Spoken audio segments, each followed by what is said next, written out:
Our regimental home is in Larkhill, and at the heart of that is the Royal Artillery mess. Within that, we hold the portraits of previous master gunners.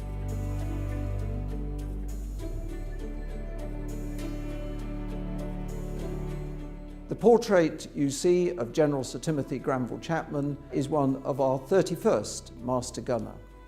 It is really important that we record who those individuals have been, what their story is, and through their portraits, a little bit about what happened during their time as the head of our regiment. This is a very traditional oil on canvas, painted in the 17th century Flemish technique.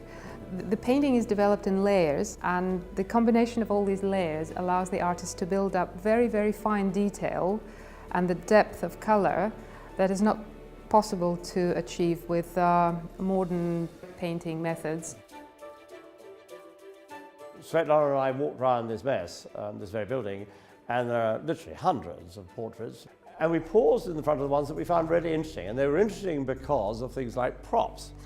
And the one that really drew our attention is on the staircase here, which is the Field Marshal Roberts. And he has a table to his right, and on it is a map, quite evidently Afghanistan, and he's got the sort of tools that he would have had, a pair of dividers and a compass. Was the fact that also on the table was a revolver. Not quite sure what it was there. Was it to encourage the artist? Probably. Was it also to make sure that, you know, if an Afghan suddenly came through the flap in the tent, you know, he wouldn't be unduly disturbed? So we devised a baton which was carried around the world in the course of a year by all regiments of ours. And finally, when it came back here, the last leg was on the day of the terce centenary itself, when the Queen was present, and it was presented to her.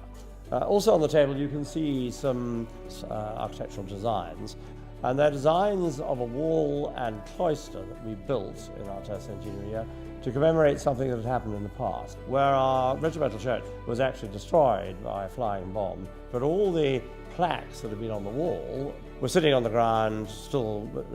So we created a replica of a part of the architecture of that church, placed it alongside the church is in Larkhill, which is now our home, no longer Woolwich, and they're housed there. So it's known as the terce centenary cloister and wall, and the plans for it are on the table, because it's now plain for all to see.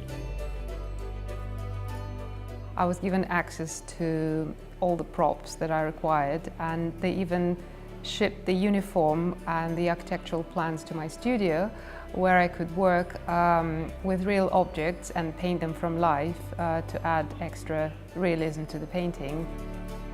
It was rather important in a portrait of this sort, of course, to get every detail right. I mean, there's not too much scope for artistic license here. This is about detail, and Svetlana is absolutely superb on that, as you can see for yourself.